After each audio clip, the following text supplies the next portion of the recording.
Alright, ladies and gentlemen, I'm here on the channel to record a news video here. There's not really much wrestling, but there's a few things from Wrestle Ops here. This is via Thoughtful Select. This is really the same report, except with the women's division, it's kind of the lower card women that are frustrated. This is not the same report. It's kind of it's kind of the same report, but it's more clear of which women are really frustrated, probably like the lower card and the tag team. So there's some frustration with the women's division on the main roster in WWE. Several women know the lack of focus on developing contenders, the tag team division, and screen time outside the top of the division. They don't get much screen time. It kind of is the same report from the other day, except it has more details. I mean, it's not wrong. I mean, outside of the top of the division, you don't really get much screen time. It was reported that the women were frustrated, but not who. Now we know it's the lower, kind of the mid card, lower card women that are a bit frustrated. So there's that. So WWE has filed a trademark. How do you say this? Calyx.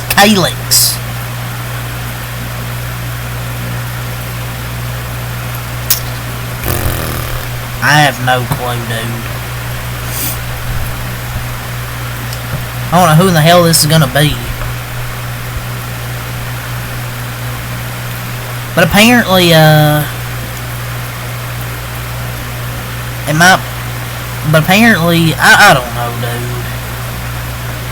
Some people said it could be like Soroka or Jessica Carter referee. I don't fucking know, dude. So for SmackDown, or did I say SmackDown? Raw tonight on Netflix. Tag team titles: Bianca and Naomi versus Liv and Raquel. Seth Rollins, CM Punk, and Logan Paul have a segment. Women's IC title: Lyra Valkyrie and Dakota Kai.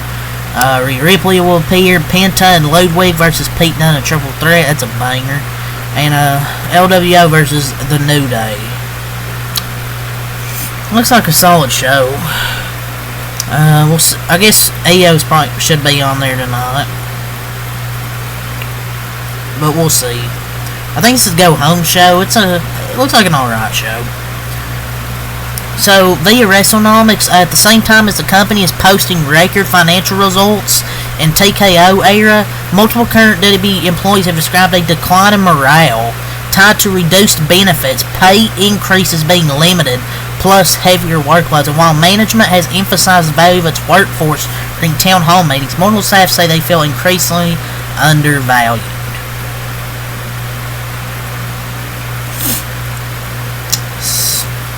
That UFC owner effect, pal. I mean, I don't think they're talking about the wrestlers. This is employees, I guess. It's not the talent, it's just employees. But yeah, it's all WWE for Wrestle Ops. See if we have anything else. And there's a few things from Cultaholic. Ryan Nemeth, who files a lawsuit against AEW, Tony Khan, and seems like, yeah, basically a nothing lawsuit. So the WWE backstage reaction to the Rock's SmackDown promo he had with Cody Rhodes has been revealed, including one person who really thought the segment really diminished Cody Rhodes. I don't think it diminished. I mean, that's kind of.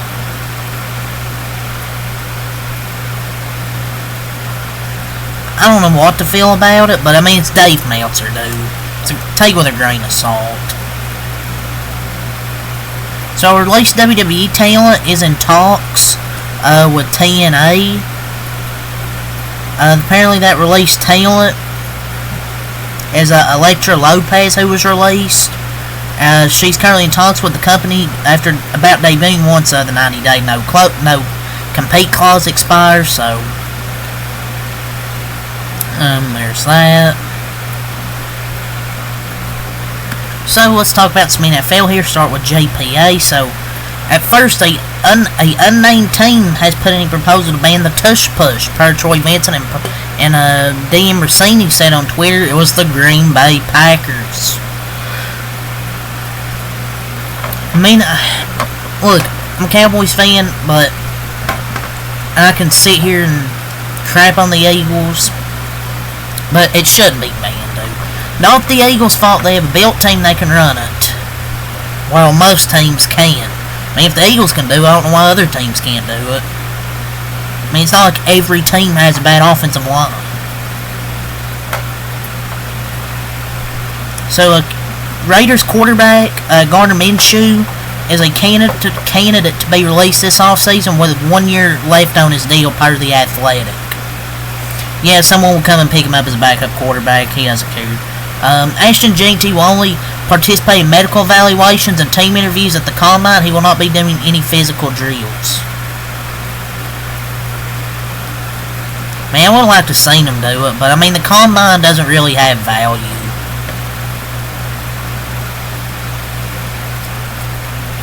I mean, it's already proven he's going to probably be a beast.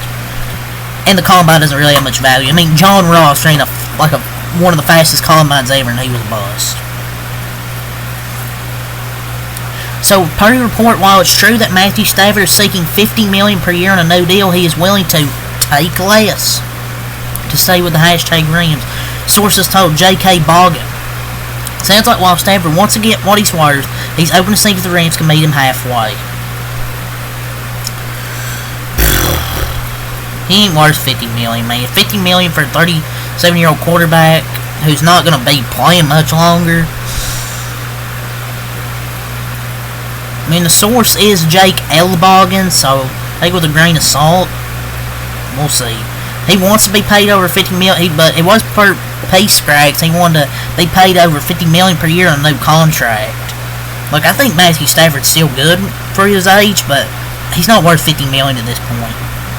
So my Cowboys will look to draft a young quarterback this offseason, sit behind Dak Prescott, and save the team some money at backup quarterback per Jerry Jones. He says Trey Lance will likely end up elsewhere because he'll want to compete for a starting job, won't be able to do that in Dallas. We traded a 4th round pick for this guy, and now he's gone. This just screams Jalen Milroe.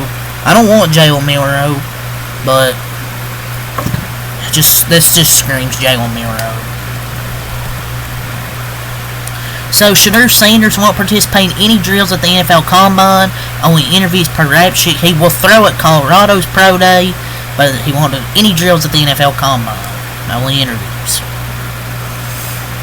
I mean, it's a common move by the top prospects. I mean, this shit happens every year. I mean, not mad. I mean, the Combine really doesn't matter that much to me. The Bears are releasing veteran tight end Gerald Everett. The move saves over $5 million in cap space. Steelers are signing Donald Parham Jr. to a 1-year deal. The Saints, they're hiring former Chargers coach Brandon Staley as their defensive coordinator. Per rap sheet, Bengals are releasing defensive lineman Sheldon Rankins. Jaguars EVP Tony Baselli says that Trevor Lawrence is a franchise quarterback and the team will work to build a winning roster around him. He told Series 6 NFL. Yeah, sure, dude. They ain't winning shit. Giants pass rusher Kayvon Thibodeau says he doesn't expect to have any conversations with New York on a contract extension this offseason. He told NY Post Schwartz. Yeah, they don't want your bitch ass on their team anymore, buddy. You suck. So, longtime college assistant Jerry Joseph is leaving Texas to be the Saints' defensive pass game coordinator. He's a cousin of Vance Joseph, Broncos defensive coordinator. He recruited and he coached Kyle Hamilton and 2024 Jim Thrope winner award, the award winner Jahdae Barron. I think it's a good move for the Saints, man. Texas had very good secondary last year. I know Saints might not be as great, but I think he can get the best out of him. The Browns are releasing Juan Thornhill and Shaq Thompson for the Panthers. Will enter free agency. Canu Neal announces his retirement from the National Football League. So yeah, there's some NFL there I want to get it to talk about. So I'll talk about some NASCAR here, go over the entry list for COTA. So already third race of the season. So 37 cars will be at COTA. The only notable is Connor Zilich making his debut in the Trackhouse 87 car. Kind of a disappointing entry list. I thought there would be more, but whatever. So 41 Xfinity entries for 38 spots. Alex Abay will be in the 07. Ross Chastain in the 9 car for Junior Motorsports. Carson O'Swald will be in the 14 car. William Byron will be in the 17. Riley Herbst he's back. In the 19, Corey Hyman in the 24. And Preston Pardus will be in the 50. Welcome back, JGR Riley Herbst. Oh, and Brad Perez is in the 45, by the way. Has TBA, but he'll probably be in the 45. Obviously, there's no trucks this week, so just Xfinity and Cup. And here's the schedule for this week at COTA. Friday on the CW app, Xfinity practice at 5, and then 6 Xfinity qualifying on the CW app. Saturday, 11 a.m. on Prime, Cup practice, and at 12:30 on Prime, Cup qualifying. Then, 2 p.m. you go to the CW for NASCAR Countdown, 2:30 the Xfinity race at 2:30. Sunday, 2:30 NASCAR Race Day on Fox, and 3:30 the Cup race. So, new layout at COTA this week. We'll see if it provides much better racing than it has. So, we'll see. So, per Adam Stern, NASCAR's in the driver's seat for another clash. NASCAR returning to the clash to Bowman Gray would raise questions about where that leaves its international ambitions. But they continue to meet with officials from countries all over the world, including Asia, the Middle East, South America, and Canada. Mexico and Canada are cool. No need to be crossing the ocean for a clash.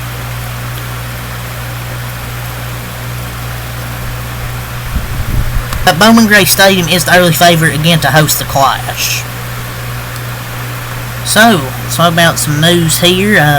Nascar is expected to opt out of his contract this summer and enter free agency per J. Cal Fisher-Reed, who is the league's reigning Sixth Man of the Year for a few more months, possesses a $15 million play option for 2025-2026.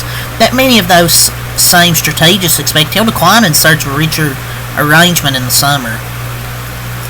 Yeah, he's really, really underrated, man. They should really keep him. Like, if you let go of Cat, you gotta re-sign Nascar. If you don't, man, it's a failure. But if he does remain with the Timberwolves, the Spurs are one of the favorites to land him. Which I man, imagine him and Wemby. Dude, that would be an insane front court. So, for the Sixers and the Bulls, if you want to watch if you want to go to it, only costs $5 on TickPick to watch Josh Giddey face off against Paul George. Man, ain't nobody want Josh Giddey face off against Paul George. Yeah, sure. No, nobody's watching that.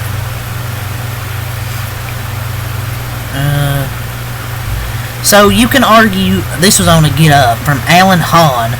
You can argue Luka might be the better fit with LeBron than anyone he's ever played with, including Dwayne Wade. Sure, it's been like 4 games. He finally had a good game, okay? Relax. So, the New York Knicks are 0-7 versus top 3 teams in the NBA. I've recapped the Knicks a lot. Against good teams, man, they suck. Like, they just are terrible. Lou Dort believes he deserves Defensive Player of the Year. You'd get it if the goal was the most violent defender, sure. Peyton Pritchard is the heavy favorite to win Sixth Man of the Year. Dirk says Luka invited him to his first game as a Laker. Okay. The New York Knicks are the favorites to win the Victor Oladipo sweepstakes. Okay, man. Okay, man.